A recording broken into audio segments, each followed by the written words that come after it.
I hear a lot. You all keep talking about physiology, and I think we asked this before, and this might be interesting for the audience, especially the different body types that we have. And you hear Paul Chek. You worked under Paul Chek a while ago, a long time ago, and he always says, "If you don't wear it, don't share it." You know that saying? Have you heard him say that? Yeah. And I imagine us two, we have the physique. Y'all are married, right? Yeah. So your wife and I have a physique that some people would say is healthy. And then you have a physique that's a little on the heavier side. Yeah. And stocky. Yeah. So, but I know that I personally know there's different body types, different body types. Absolutely. But if for someone that's discredits someone that doesn't have the physique as a RawBrah or your wife, what would you say to that? How would you respond to that? Yeah, I mean, because I know one other trap I think people fall into is before you continue is people that might have a body type as yourself, and they stress out their whole lives trying to have the body type. I've learned it because I'm a short and stocky person. I can gain weight very easily. I can lift heavy weight. I work out, sometimes 3 times 4, sometimes 5 times a week, and I work out very intense. Everything's programmed, and I eat very clean. But I've learned to accept who I am and what my body type is because it's who I am.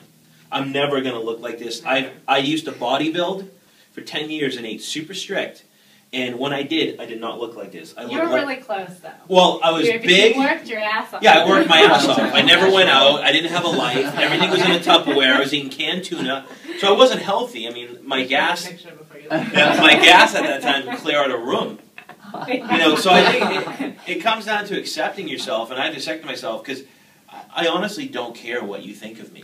Because I know myself, you don't know me. I accept myself. But I think it's good because a lot of people might have a very similar physiology as yourself. But you don't know people's story. But they get caught up I just want to look like that guy in the billboard. That's the picture of health. And we talked about this a little bit last time when we spoke, is really redefining what is healthy. Because I think it's person specific. I think it's a good point because are you happy? I am. Do you sleep good? I sleep good. Do you have a libido? I have a rockin' libido. When's the last time you were at a doctor's office? I haven't seen a doctor in so long. My lab tests are normal.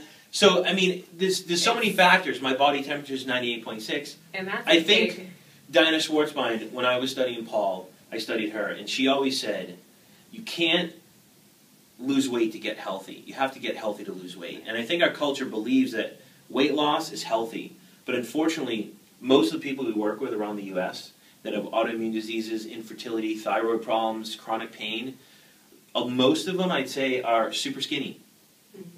And, there's a problem with that. So for us, we look at everyone as an individual. And I said to my client yesterday, because she gained 3 kilos, and I said, if you gain 3 kilos, but your digestion gets better, your mood gets better, your energy gets better, don't you think it's worth it? Versus not gaining the 3 kilos and feeling like shit. Yeah. So when you repair, you grow. Yeah, Daniel Vitalis had an interesting perspective on it. He was kind of saying the original human was, you can compare it to a wolf. But now the humans are so inbred all around the world that we're kind of like different breeds of dogs. And there's so many pugs and bulldogs working all their lives to look like a Great Dane. And it's never going to happen. No matter what they eat or no matter how much they exercise, there's not going to be a Great Dane. And some of the most intelligent people in the world don't have abs. Accept yourself. Because the second you're not, you're comparing yourself to someone else. And speaking of that, I'm 27 years old, and I think I have a few gray hairs, and I don't think I'm stressed out. I would say I probably live about as stress-free life as possible, but I do have gray hairs, and it makes me think I might go gray earlier than an average person would, and I don't think that's a sign of being unhealthy. And what do y'all have any? No. I don't know. I'm not sure. Well, I don't know. We're the RawBrahs. We're the RawBrahs. We're the RawBrahs. We're the RawBrahs.